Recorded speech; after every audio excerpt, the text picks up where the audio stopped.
Benvingudes i benvinguts una vegada més a la plaça en directe on estem començant aquest tercer episodi del Que no faltin, el videopodcast d'educació financera d'11 on parlem de diners i vosaltres pregunteu el que vulgueu en directe des dels comentaris que podeu deixar a la plaça o participant com a públic en el programa d'avui. Avui parlem d'un tema realment molt important. Avui parlem d'una peça essencial en l'engranatge social, el mercat laboral. Això, veureu, és molt senzill d'entendre. Amb un bon mercat laboral la gent té feina, pot tenir una vida digna, aportar fons a les arques públiques i tenir diners a la butxaca, cosa que fa que gastin una miqueta i, per tant, l'economia rutlli. És a dir, un mercat laboral ben engreixat ajuda de manera decisiva a que ens vagi millor individualment i col·lectiva. I què ens trobem? Doncs que segons dades de l'IDESCAT ens trobem que l'atur al nostre país és del 19,8%, és a dir, que 2 de cada 10 persones que podrien treballar a Catalunya no troben feina. I la dada és encara més escandalosa entre els joves de fins a 24 anys, on l'atur és del 32,9%. Però és que a l'altra banda també ens trobem els empresaris catalans que tenen serioses dificultats per trobar mà d'obra qualificada. Per parlar d'això, avui tenim amb nosaltres en David Garrofer, que és empresari i que ha tingut una llarga trajectòria com a secretari general de la SECOT. David, molt benvingut i moltes gràcies per acceptar la nostra invitació avui i ser aquí a la plaça. Gràcies a vosaltres per invitar-me. La primera pregunta, evidentment, amb les dades que t'he donat, jo crec que la pregunta és obligada. Què ha passat perquè tinguem un mercat laboral tan desequilibrat? Bé, el tema és interessant i la pregunta és complexa, sens dubte. Jo intentaré clarificar alguns elements per veure si entre tots plegats som capaços d'arribar a entendre per què hem arribat on hem arribat. I el que és pitjor, que el pitjor està per venir encara. És a dir, que no estem al final del túnel. Molt encoratjador. Sí, home, és important arrencar, diguem-ne, amb aquest esperit perquè hi ha solucions. Després també les explicaré. El que passa és que primer hem de saber on som i quina és la perspectiva si no fem res. Mireu, el problema que tenim al nostre país és bàsicament tenim un problema de model econòmic, per una banda, molt centrat en sectors serveis de baix valor afegit i amb un pes del turisme molt fort. Això condiciona un tipus d'economia, per tant, un perfil de llocs de treball, de sous baixos. Val? Això és el número 1. Número 2, hem tingut històricament un marc laboral que és fruit, diguem-ne, d'una transició política, del fora de los espanyoles, el Código de Trabajo, etc. Que quan hi ha la transició es fa un gran pacte amb els sindicats perquè veníem d'un model en què estava prohibit acomiadar la gent, per tant, a la japonesa, és a dir, ocupació del 99%, a un model de lliure mercat i que, per tant, tu podies acomiadar els treballadors d'una forma diferent.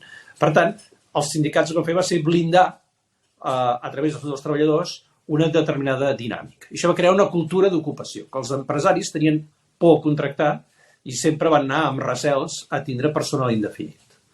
Hi ha una segona palanca. Tercera palanca, que vam crear també uns sistemes de quantificació de les xifres, dels aturats que érem, que és la que és, i jo diria que és molt poc precisa. És a dir, hi ha molta gent que està treballant i que consta com aturada. Quines són aquesta gent? Doncs són molta gent que tenen més avantatges fent feines amb economia submergida, amb els complements, amb ajudes familiars, etc., i que no els interessa, diguem-ne, aflorar, perquè té ajudes als menjadors, en els fills, en el transport, a les piscines públiques.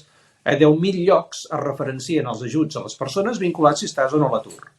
Per tant, hi ha molta gent que amb sous més aviat baixos prefereixen, diguem-ne, estar sota el radar. I quan sumes el que cobren dels subsidis més el que cobren treballant, cobren un 50% més de la gent de sous baixos que està donat d'alta. Això també crea, per exemple, amb tot el que és el servei domèstic, el treball domèstic, doncs jo diria que un 70% del personal que treballava en aquest sector no volien estar donats d'alta, que sortia més en compte cobrar en negre, perquè el preu ara sortia més bé, etc. Hi ha 10.000 raons que han confluït que una part important de la població també estigui sota el radar i no li interessi pujar. I si això li sumem determinats territoris, com pot ser Andalusia o Extremadura, o Astúries, amb el PER del carbó Astúries i el PER agrari Andalusia, doncs ho acabes d'arrodonir del tot. És a dir, crees unes xifres d'un 19% d'atur, que evidentment no són catalanes, aquestes xifres, són del conjunt d'Espanya que fan fredat. I si agafem l'àmbit dels joves, trobarem unes xifres on trobarem joves que no s'apunten als serveis d'ocupació, perquè els serveis d'ocupació només intermedien aproximadament el 2% dels llocs de treball que es creen, només intervenen un 2%, per tant, pràcticament són inexistents en el mercat del treball, i els joves no creuen en el sistema i no s'apunten. Per tant, us podria dir que pot haver-hi xifres més altes de joves per un costat, i per altra banda pots trobar altres joves, diguem-ne, que per les seves circumstàncies no veuen necessitat d'apuntar-se. Potser no volen ser registrats, potser no busquen ocupació d'una forma activa, o potser estan estudiant i estan fent altres activitats, o estan una part del sector de joves està veient l'economia submergida. És a dir, que tenim una xifra d'atur excessivament alta és evident. Però també és cert que les xifres que estem utilitzant no són correctes, és a dir, no són reals. I això és molt preocupant. I quan jo n'he parlat amb les administracions, dic, nois, per què no les toquem? Diuen, és que no podem tocar això. Això és fruit d'un consens històric i hi ha tantes coses referenciades, diguem, a la taxa d'atur, si estàs inscrit o no. A les xifres és com l'IPC, el PIB, l'atur, són unes magnituds que serveixen per calcular moltes coses. Si en toques una, desajustes totes les altres.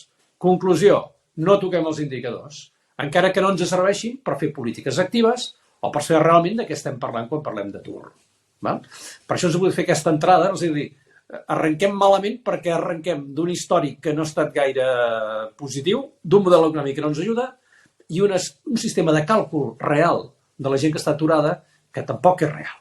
Per tant, hauríem de crear un nou indicador de la gent que realment està disponible per treballar. I quan tinguéssim aquest indicador sabríem quanta gent estem parlant que busca feina i fer polítiques d'ocupació a mida per aquests col·lectius i probablement donar subsidis més alts a aquell que busca feina i no troba. Més dels actors. Perdona que m'aturi un momentet, David, perquè clar, jo miro dades d'atur de tots els països. Avui estava mirant les dades de Turquia. Espanya té dades pitjors que les de Turquia, per exemple, o que les d'Egipte, pitjors que les de Grècia. Aquesta gent també donen dades d'atur. Què passa? Que nosaltres calculem l'atur d'una manera diferent de la que es fa en altres països? És a dir, no hi ha una manera per a tot? No existeix. Doncs ja anem malament. És que no hi ha manera de comparar les dades. Quan es parla d'atur, a nivell europeu, això és un galimaties. No hi ha manera de comparar dades. 1. I 2, que els sistemes de control de si estàs aturat i cobres o no cobres són diferents al nostre país, per exemple, que Finlàndia, que Holanda, etc. Allà hi ha països que si t'han fet 3 ofertes de treball i les has rebutjat, deixes de cobrar la prestació de l'atur. Això no passa a Espanya. És a dir, jo he tingut que gestionar amb anteriors responsabilitats milers de llistats de bases de dades de persones a l'atur per oferir-los feina i bé, estem en directe, però oferiu creus de la quantitat de gent a partir d'una certa edat, diguem-ne, que no dic que és tot, el que dic és un percentatge molt important, que diguin, escolti, com m'ha localitzat, no em truqui mai més. Val? Per què? Perquè estan apuntats a la llista d'atur, però no estan buscant activament, no els interessa trobar una feina. A una part, insisteixo, és molt trist. A partir d'un any no tindrà feina, és terrible. Per tant, el problema continua sent greu d'atur important en aquest país, però les xifres que tenim no són reals, no se sustenten. Tant el primer que hauríem de fer és una gran depuració de bases de dades, fer un nou consens sobre el càlcul d'aquestes dades. Però clar, imagineu-vos, hi ha gent que vol trobar feina, però vol trobar feina de 2 hores al dia. Estan apuntats en el registre de l'atur, i n'hi ha que vol 8 hores.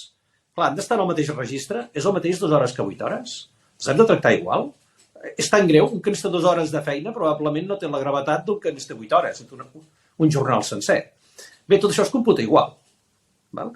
Tot això, si ho depurem, jo crec que tindríem una foto molt més real de quina és la situació de l'atur real del nostre país. Tot i que és molt alta, que no ho negaré, però no és la que ens diuen les estadístiques. De moment, per tant, però, entenc que no hi ha cap intenció de depurar aquest sistema de càlcul al nostre país. No hi ha consens.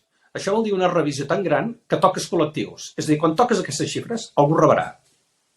Algú saltarà del sistema. I si saltes del sistema, perds determinades prebendes.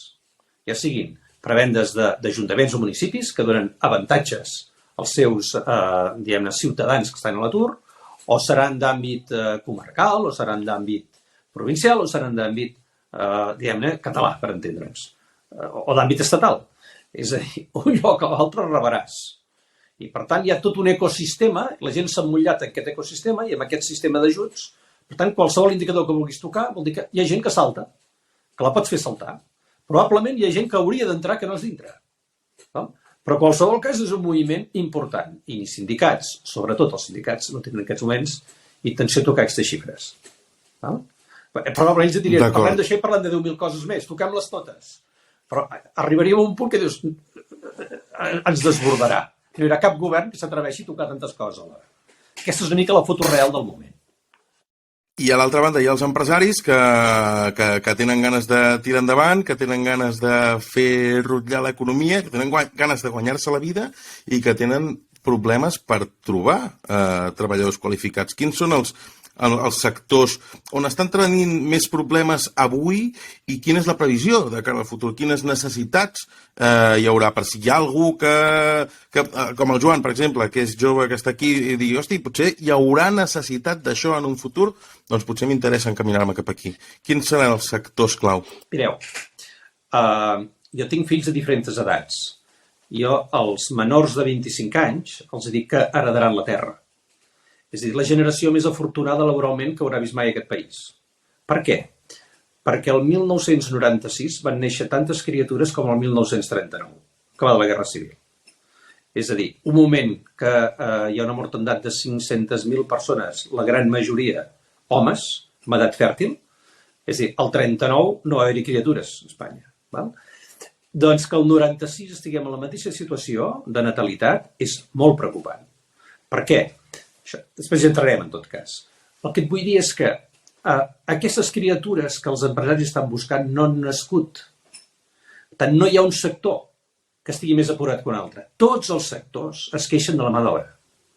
I he tingut l'oportunitat i el privilegi de gestionar 40 sectors d'activitat diferent, quan estava de secretari general a la patronal CECOT. I cada junta directiva, cada sector em deia, és que no pot ser, és que hem de fer alguna cosa, és que al nostre sector no trobem a ningú.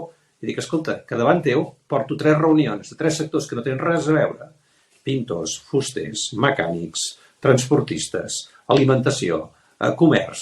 Dic, no he trobat ni un sector que em digui no sé què fer de la gent que tinc que em reclama, diguem-ne, que no saben de què treballar, etc. No és veritat. És a dir, mà d'obra mínimament qualificada, hi ha una demanda generalitzada molt forta. Val? I per part de les empreses. I l'oferta doncs, és més aviat baixa. Aquí hi ha un desajust. És veritat que hi ha un desajust que a vegades és molt preocupant i et fa pensar què dimonis està passant havent-hi taxes tan altes i havent-hi, diguem-ne, els empresaris queixant-se de que no troben la mà d'obra que necessiten. Primera consideració, doncs, una gran part d'aquest jovent no ha nascut. Per tant, avui no el tenim, però és que espanteu-vos a dintre de 20 anys. És a dir, que tampoc hauran nascut. I la nostra demanda només a Catalunya és de 100.000 treballadors nous cada any de reposició dels baby boomers.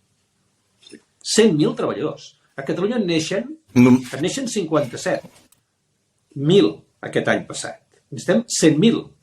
Feu números. És a dir, neixen la meitat dels que haurem de necessitar. Per tant, primera consideració és aquesta. La segona consideració és que, diguem-ne, el nivell de qualificació de la gent, la gent, hi ha moltes joves que diuen és que formar-se no serveix de res, perquè tens 2 carrers a l'atur. Escolta, el que no serveix per res és no formar-se. El que no es formi ho tindrà molt malament. I estarà arrossegat, si em permeteu, amb bosses de subsidi permanentment. Perquè cada vegada les feines van tecnificant, demanen formació continuada permanent, i tu no pots estar fora del sistema de formació contínua. Això és una realitat. Per tant, segon element, formació permanent, formació contínua. Formació permanent, formació contínua. L'altra qüestió, també, que dius, i com és que els sous són tan baixos per a aquests joves? Que és un altre element desestimulant i que fa perdre fidelitats. És a dir, els joves, al final, si em permeteu, els hem trencat l'ascensor social. És a dir, els que tenim una certa edat i que tenim fills, doncs no hem tingut cap problema per trobar feina. I cada vegada anaven millorant.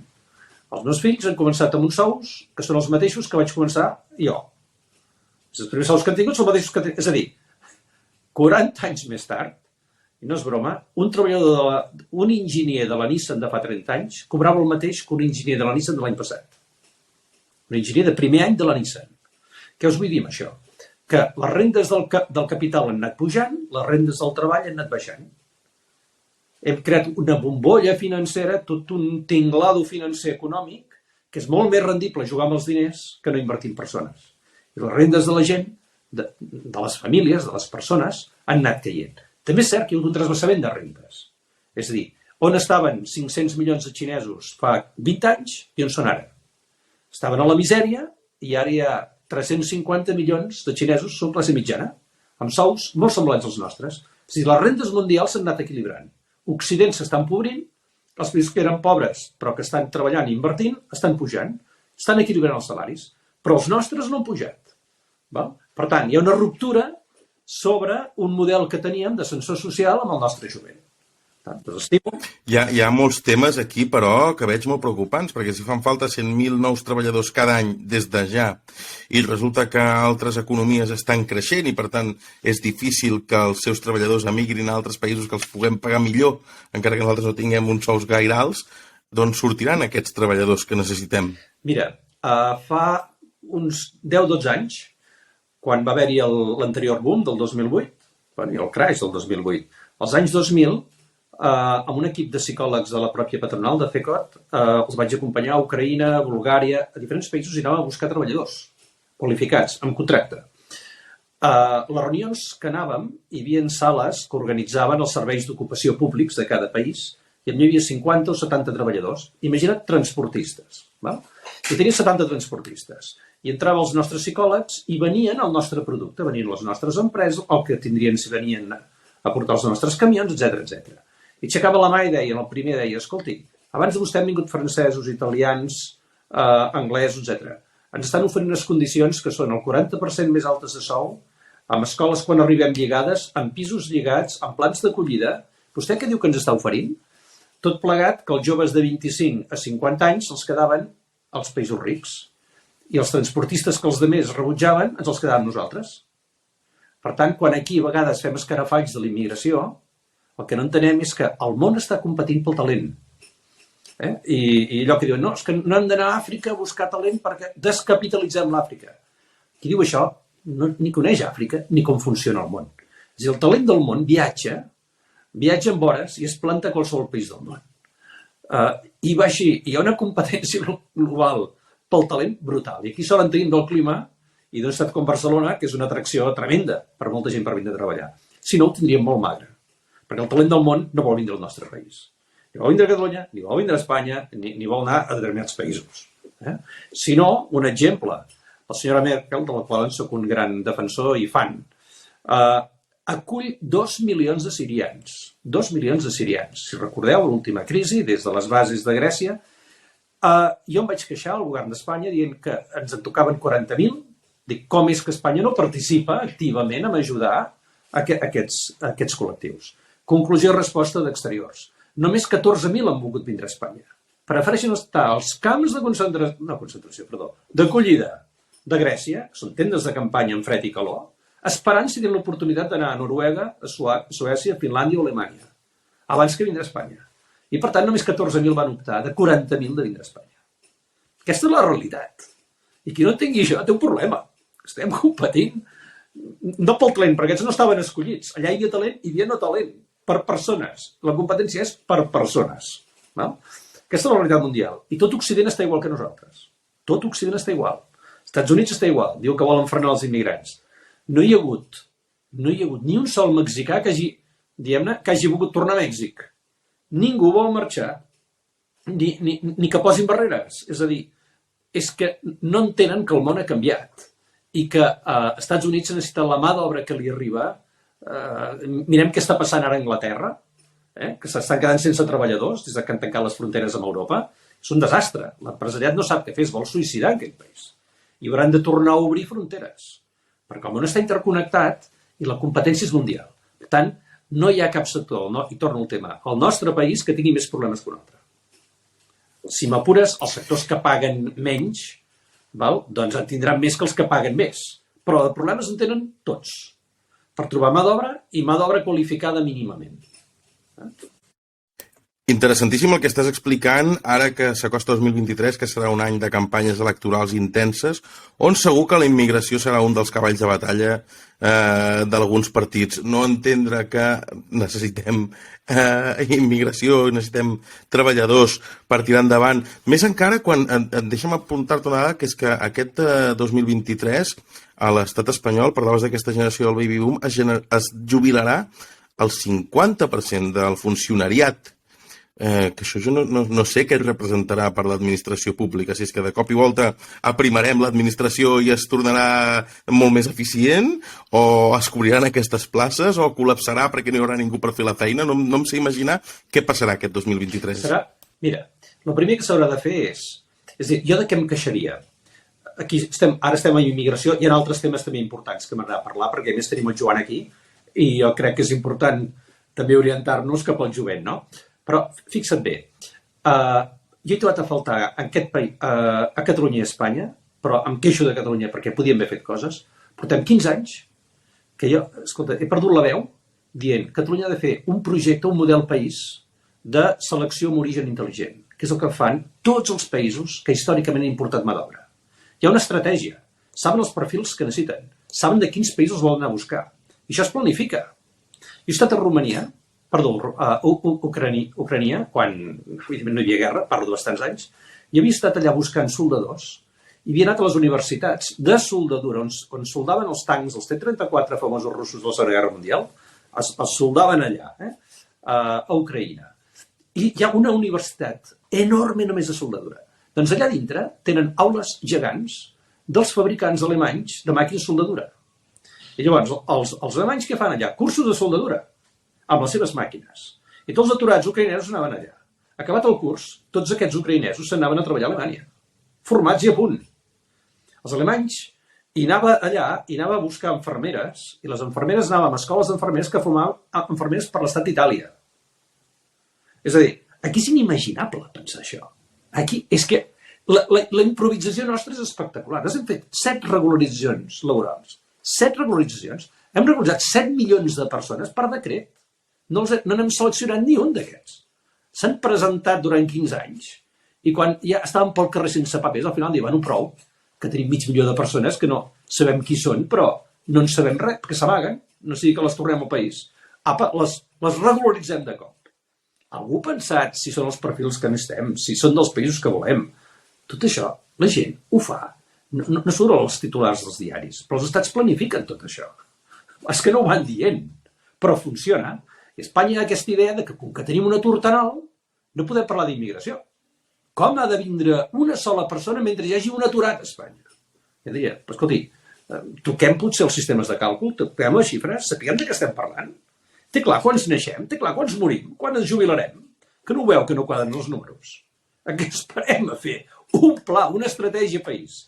No ho ha fet Espanya, no ho ha fet Catalunya. Ja m'he fet un far de parlar amb presidents del govern de la Generalitat i quan toques aquests temes fan molt respecte. Ningú s'atreveix, perquè és obrir uns melons, perquè ni la societat està madura ni percebem encara que necessitem tota aquesta gent. Per tant, ens cal, és a dir, hem de caure més al pou per entendre que s'ha de gestionar tot això. Doncs si us pensàveu que no estava prou avall en aquest pou, encara queda un camí per recórrer, perquè de moment sembla que no hi ha ningú que es prengui seriosament, que sigui prou valent per atacar aquests debats tan complexes, perquè realment toca, et veus obligat a parlar de subsidis, et veus obligat a parlar d'immigració, són temes espinosos, i serà pitjor encara perquè explicaves molt bé que la competició pel talent és global i aquí tenim talent, els nostres joves tenen talent i potser de cop i volta seran molt atractius segurament perquè aquí hi ha sous baixos i estaran molt buscats a fora. Ja va passar amb la darrera crisi del 2008, jo sempre me'n recordo això de les infermeres i els metges que van marxar sobretot a Anglaterra, oi? Després aquí hem tingut problemes sanitaris gravíssims i a la pandèmia ho hem vist, però ja abans, érem incapaços de cobrir i d'assistir. I estan formats aquí, a casa nostra i ho hem pagat entre tots i han hagut de marxar. Però és que a més no homologuem titulacions en tercers països, amb la qual molts dels que podrien venir no poden venir, perquè els col·lectius nostres es tanquen amb les titulacions. Clar, són temes corporatius molt forts.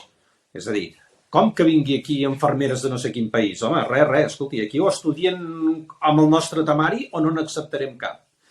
Doncs així ens va la sanitat. Les empreses sanitàries estan comprant policlíniques pels metges que han dintre, no per les policlíniques. Perquè no n'hi ha tindre metges. Comprar empreses amb metges dintre i infermeres dintre. Aquesta és la realitat del sector. Per tant, hi ha polítiques de compra-adquisició per agafar el talent. Perquè en la compra hi va el talent dintre. Aquesta és la realitat. Perquè ni tenim els metges ni estem, ni les infermeres. I com bé has dit, ve unes jubilacions massives i no estem preparats ni estem fent cap mesura concreta per corregir això. Perquè un metge no el fas. Un metge són 13 anys d'estudis. Imagina't quan hauries de començar a formar-los per tindre'ls demà. És a dir, són 13 anys de retard que portem. Fins aquí 13 anys, aquest metge no el tindràs. És que, esclar, és que quan rumiem una mica, no? I llavors, aquest debat per què no l'obrim? És veritat que és complex, i m'agradaria parlar no només d'immigració, que sembla que sigui... Ja em recordo, quan vaig començar amb aquest discurs fa 15 anys, el líder sindical d'UGT del país em va dir Garrofer, l'esclavista del segle XXI. Això m'ho va dir en aquell moment, no ho va dir mai més. Però per què? Perquè era tan evident, ara és com tot, quan anticipes un tema, l'alertes i dius anem a treballar-lo, perquè ens agafarà el toro. El toro ens ha agafat ben agafats. Però no només hi ha això. És a dir, per què la natalitat és baixa? Clar, per què la natalitat és baixa? És a dir, quin model family friendly tenim al nostre país? Aquí estava com mal vist, tindre fills.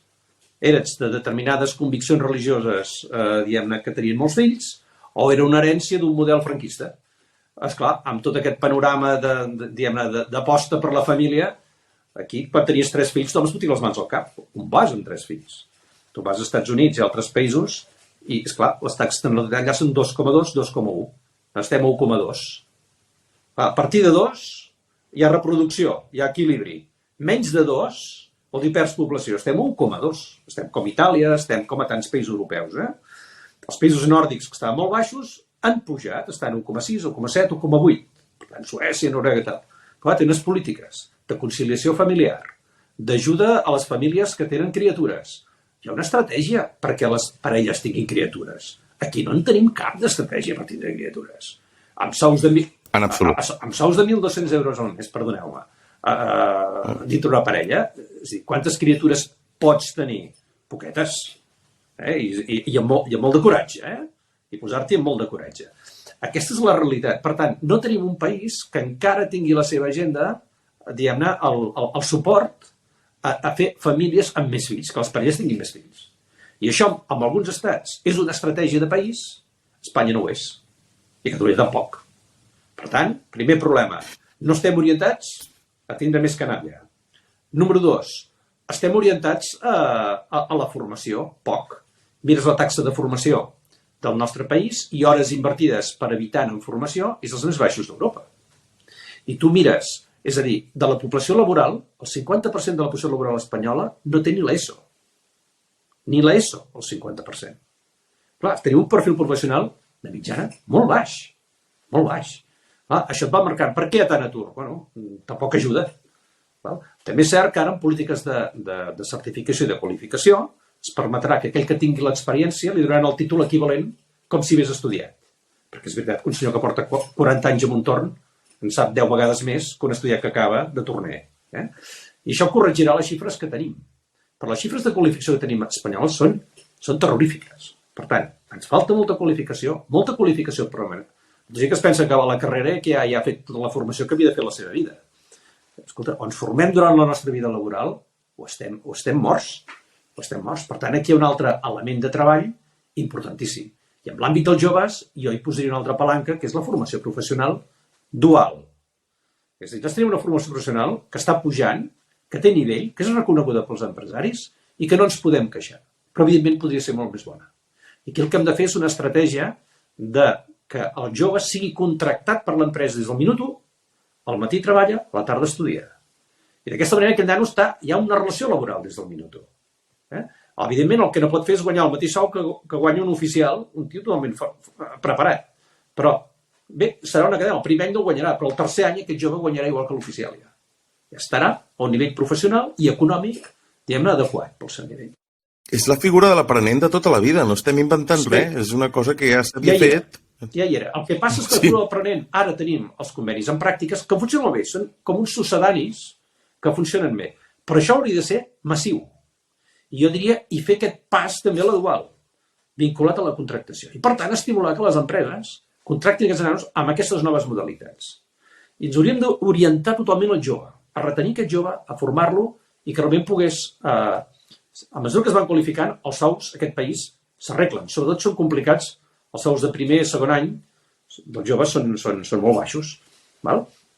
Però a mesura que es van qualificant en molts sectors, aquests sous es van posant amb un ordre raonable de nivell.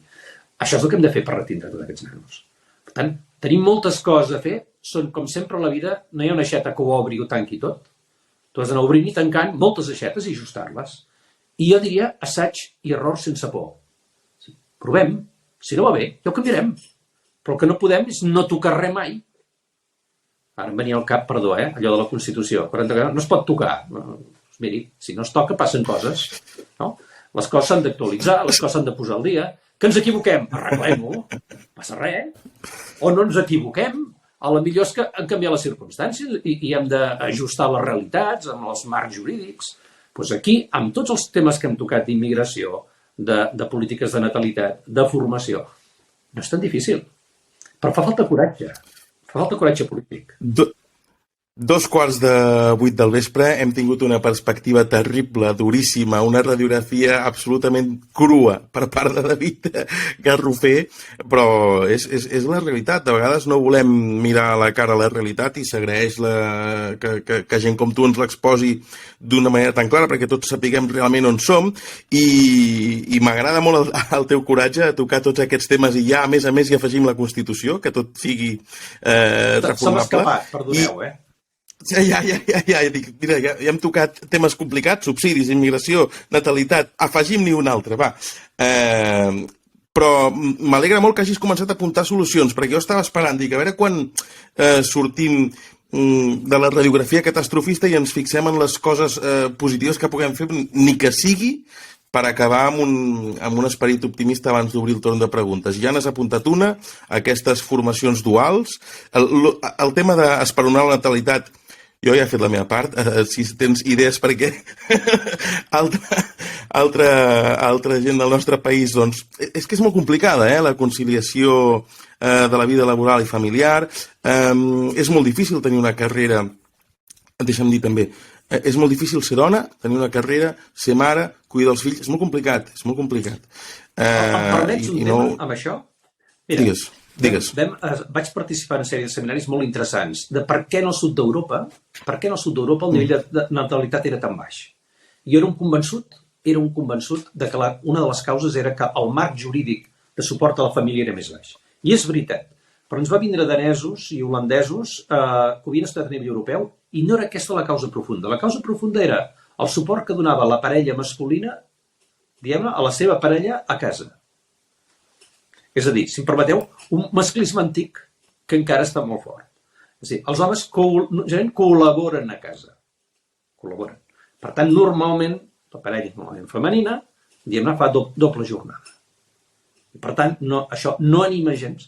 Ens va xocar, perquè això passava a Itàlia, passava a Espanya, passava a Grècia, passava als països amb una tradició, diguem-ne, diferent de col·laboració domèstica, familiar, entre parella. Correcte. És curiós, també és interessant saber-ho. I això genera en les dones, pel que jo he pogut veure en el meu entorn, una insatisfacció molt estranya de tenir la sensació que no estàs fent bé cap de les dues coses. No estic fent bé de mare i no estic fent bé de professional, perquè no em puc dedicar al 100% en realitat a cap de les dues coses. I és un tema gravíssim que no hem d'esperar que ens el solucionin els polítics, perquè, com molt bé deies tu, comença a casa. Això, comença a casa. Val?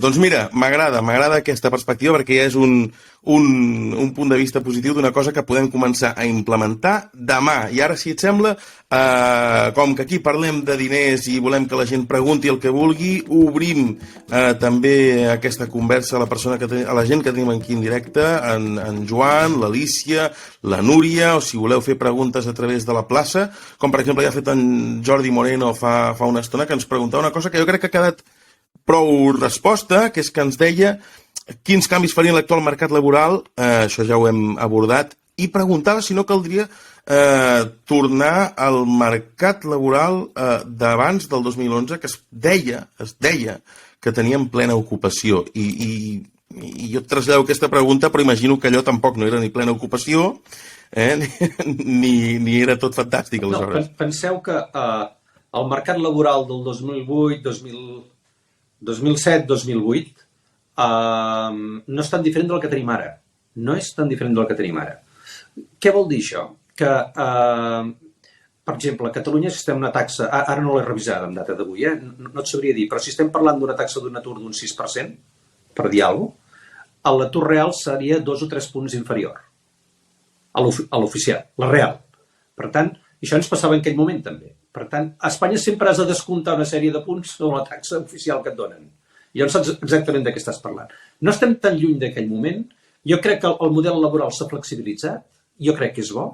Hi ha un concepte per mi que ja l'hem de... El contracte indefinit. Ni el sol és indefinit. Es morirà entre 4.500 milions d'anys. Per la paraula indefinida, hem de parlar de contractes estables, no de contractes indefinits, perquè és una fal·làcia. I ens situa en un debat que és impossible. O sigui, ningú pot garantir indefinidament un contracte. És un disbarat. Llavors podem parlar dels costos de desvinculació i els costos de contractació. Però parlar d'indefinits o no indefinits és una entelèquia, és un enganyabús. Jo crec que el nostre jovent això n'és plenament conscient, perquè el seu marc mental és un altre. Si em permeteu, a vegades, massa precari. Estem en un altre extrem. I ells això ho han integrat i el seu nivell, per exemple, de fidelitat en general a les companyies també és més baix que el nostre. Per dir, escolta, aquí no hi ha un contracte social, aquí, si ho faig molt més bé, tindré prima. Sí, probablement, però ningú et garantirà aquell lloc de treball quan temps el tindràs. Per tant, jo em sento lliure per canviar de feina, com veus, a vegades veig currículums que m'espanten, no? Veus 30 canvis en 10 anys. Dius, però com et contractarà ningú amb aquest currículum? És a dir, si el proper seré jo, només estaràs amb mi 3 mesos. És a dir, jo crec que era una disfunció.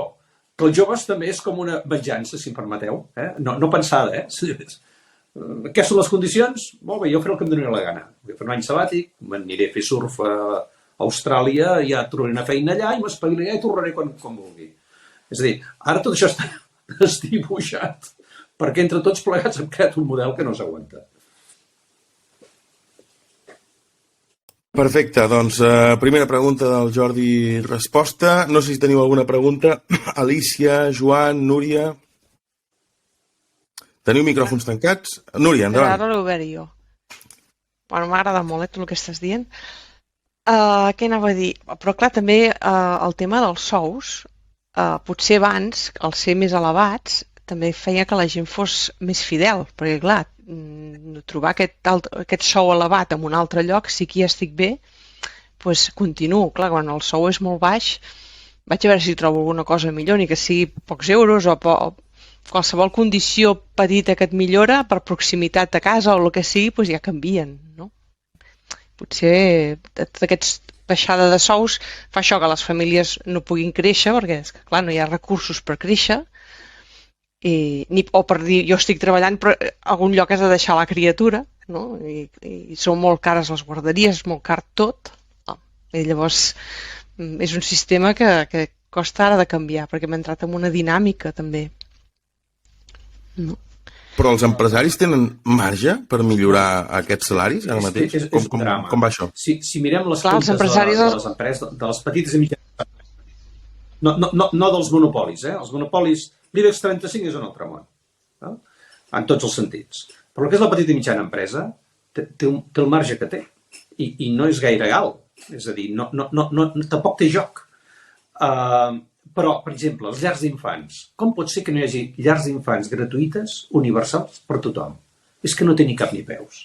Al final, tenim els avis que crien les criatures. Que te dius, bueno, això tampoc és normal. Això fa 100 anys potser sí que era normal. Vivien tots a la masia i uns cuidaven els altres. Però al segle XXI sembla que no sigui una normalitat. I els sous, com us dic, teniu tota la raó. És a dir, el nivell salarial que tenim, el drama és que no és només el nostre país. És a dir, tu te'n vas a Alemanya, per exemple, un enginyer de la Volkswagen, estava a Alemanya i vaig agafar un taxi, un taxista, i un noi que era d'origen turc, alemany d'origen turc. Diu, tu com és que fas el taxi? Diu, tu què ets? Diu, jo sóc enginyer i treballava al Volkswagen. Dic, i com és que fas taxista? Dius que allà em pagaven 1.500 euros de primer any. Dic, i amb sort arribaria als 2.000 i si treballava 10 o 12 hores al dia i arribava encarregat, llavors aniria a 2.500, 3.000. Diu, el taxi guanyo 3.000 euros al mes. Per tant, portava un taxi. Què us vull dir? És a dir, per portar un taxi no cal estudiar una enginyeria. Per tant, Alemanya també està patint una mica, i tota Europa, aquesta disfunció. Hi ha països nòrdics, acabo de tornar ara de Noruega, que tinc justament una filla treballant, parlant d'allò de fuga del talent. Doncs clar, tot és 3 vegades més car, Noruega, però els sous són gairebé 3 vegades més alts. Al final, el poder adquisitiu, no us penseu que es belluga gaire, perquè és 3 vegades més car. El que toques, tampoc no d'això. Però és cert que tenim uns sous en conjunt a Europa molt baixos. I als Estats Units està passant el mateix. És a dir, la gran crisi dels loans, dels préstecs pels estudis universitaris, que no es poden tornar. És a dir, un curs universitari als Estats Units val 60.000 euros, una carrera de 4 anys són 240.000 euros, i el 90% dels nord-americans estalvien tota la vida per pagar la carrera dels fills. I allà on arriben, els fills complementen. Si els pares no poden pagar, els fills paguen les carreres. I el forat més gran que té Estats Units és a tornar els crèdits de les universitats als fills. Això aquí se'ns fa estrany. Però allà és un tema nacional, de crisi nacional. I el Biden va dir, haurem de trobar una solució amb això, perquè hi ha milers de milions d'euros d'hipoteques o de crèdits donats a estudiants, perquè en teoria, quan acabaves els estudis i treballaves, amb el sou que et pagaven podies tornar el crèdit. Ara amb els sous als Estats Units no poden tornar els crèdits. És tot Occident, Per això dic. I en canvi, Àfrica està creixent econòmicament a la bèstia. Àsia creix a la bèstia. De mitjana, O sigui, porten anys creixent a la bèstia. Ara aquest any Xina creixerà al 5 i es posa les mans al cap que no serà sostenible Xina amb un creixement del 5. Però això vol dir que hi ha 2.000 milions d'humans que han pujat les seves rendes i s'acosten a les nostres. Les nostres s'han congelat. Vull dir, no és fàcil la solució, No sabria com arreglar-ho. Doncs necessitem gent que ens ajudi a arreglar-ho, em sembla. Sí. Joan, Alicia, teniu alguna pregunta? Si no, mentre us ho penseu, hi ha una pregunta de l'Antoni, des de la plaça, que ens demana, d'una manera molt concreta, quins seran els sectors amb més demanda en els propers 10 anys. És a dir, suposo que estem mirant el tema de la digitalització. Sí. Com canviarà el mercat laboral a casa nostra amb la digitalització? Mira, primera conclusió és que tots els sectors necessitaran mà d'obra. Número 1, molt important. Això no vol dir que tots els sectors creixin per igual. Tots els sectors més vinculats a l'artesania es aniran fent petits perquè els processos van industrialitzant cada vegada més i es van estandarditzant els models. Llavors, per tant, on faltarà mà d'obra? Tots els sectors. Quins creixeran més en mà d'obra? Jo et diria tot el que sigui salut, biotecnologia, tot el que sigui metal·lúrgia avançat, tots els sectors que aporten nivells avançats, el sector energètic creixerà, el sector de transformació alimentària avançat creixerà. És a dir, hi ha molts sectors que creixeran, sobretot vinculats a la innovació i la tecnologia. Digitalització, informàtica, són sectors transversals que estan presents a tot arreu. La química continuarà creixent, hi haurà en general, doncs hauríem de veure quins subsectors de la química encara es tiraran més fort, vinculat a nous materials, etc. És a dir, estem en un moment disruptiu. I us posaré un exemple. Sector energètic. El sector energètic estem patint moltíssim. I les empreses n'han tancat i aquest any que ve en tancaran moltes. No poden pagar la factura energètica, no és broma. Això ens passa a les famílies, també a les cases. Què ens ha pujat el gas i la llum? És a dir, tots estem ja amb jerseis i amb mantes i ja no sabem què posar-nos a sobre i anem baixant el regulador, Però això està enviant un senyal de preu en el mercat importantíssima. Li està dient al mercat, s'ha acabat, diguem-ne, cremar combustible fòssil i anem a nous models.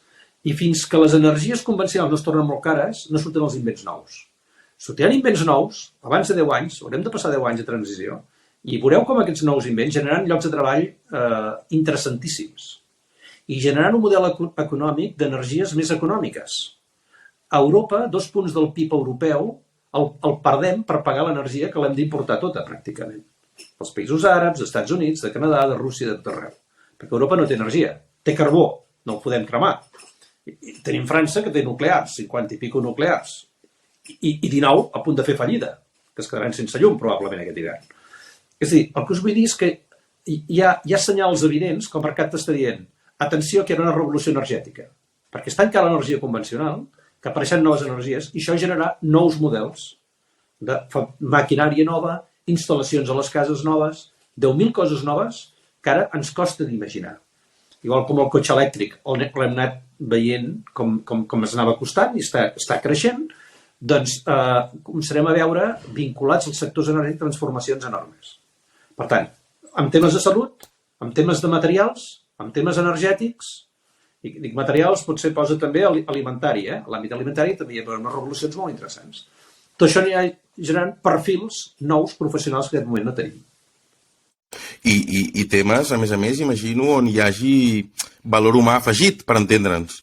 Per exemple, hi ha coses que les pot fer un software o que les pot fer un robot, però, per exemple, un servei de geriatria et farà falta, personal especialitzat. El notari potser el podrem substituir per un contracte NFT, per entendre'ns. El notari, que és un personal qualificat, potser desapareixerà, però l'atenció personal no desapareixerà, o les feines vinculades amb la creativitat jo crec que no desapareixeran. No, miro molt malament el xat GPT aquest d'intel·ligència artificial, però jo crec que aquí també tenim un camí, oi? Sí, és evident. Mira, el món s'està gentrificant.